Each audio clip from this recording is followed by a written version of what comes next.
ايه عن الشغف مثلا؟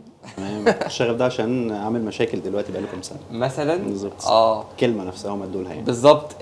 وبالنسبه لك كمان موضوع الشغف ده كبير جدا، موضوع التنميه البشريه، واجري ورا شغفك ويلا بالظبط. نكبر، والبحر بتعمل قريب طحين والكلام ده خلاص، كله. بالظبط كده. ده حقيقي. هو المشكله في كلمه شغف انها من الكلمات او حتى لو عممناها شويه بعيد عن كلمه شغف في حد ذاتها، يعني في بعض الكلمات كده لما بيقعد تكرارها كتير بتفقد معناها.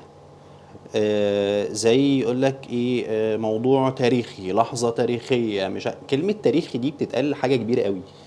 بدات بقالها كام سنه يتقال مباراه تاريخيه، لحظه تاريخيه، مشروع تاريخي، فخلاص الكلمه لما بتتعاد كتير لذتها او مدلولها او معناها او قدسيتها في يعني في اذن المستمع خلاص ما بتبقاش بنفس القوه الاولى يعني. لو اسقطنا ده على فكره الشغف بقى بيتقال على اي شيء، او بقى مهرب لاي حد عايز يغير الوضع اللي هو فيه، سواء بقى التغيير ده صحيح سواء التغيير غير صحيح.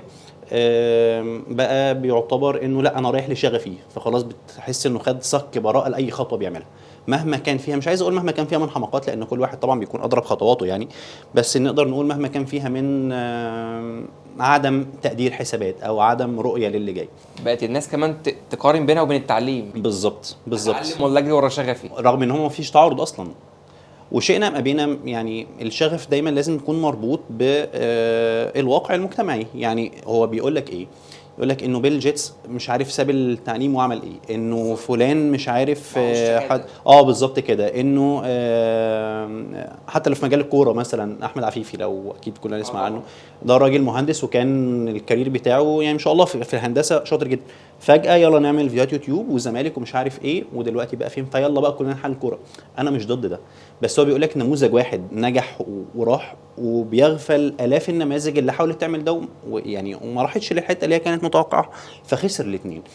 ايه المانع من ان انت تنجح في كاريرك اللي انت يعني ماشي فيه ومحقق فيه خطوات معينه بشكل ما، مش هي النجاح الواو بس خدت فيه خطوات معينه، الا لو انت خلاص وصلت لمرحله انك مش قادر تكمل تماما، خلاص يعني اتقفلت من هذا المجال ومش قادر ولا تدرس فيه ولا تشتغل فيه ولا غيره، وشايف انه في مجال تاني في نسبه مخاطره بس في شواهد بتقول ان انت ممكن توصل، فتمام روح. انا فكره اللي هو فجاه انا صحيت الصبح ارمي كل حاجه وابدا خطوه جديده غير محسوبه. المجتمعات بتاعتنا العربية والمجتمع المصري خصوصا بالتقلبات اللي موجودة فيه، اللي هي التقلبات مش بس الاقتصادية أو غيره، لا التقلبات النفسية والأخلاقية وكل حاجة، خطوة زي دي بتكون أضرارها بالنسبة لي أكتر شوية كتير جدا جدا جدا من منافعها.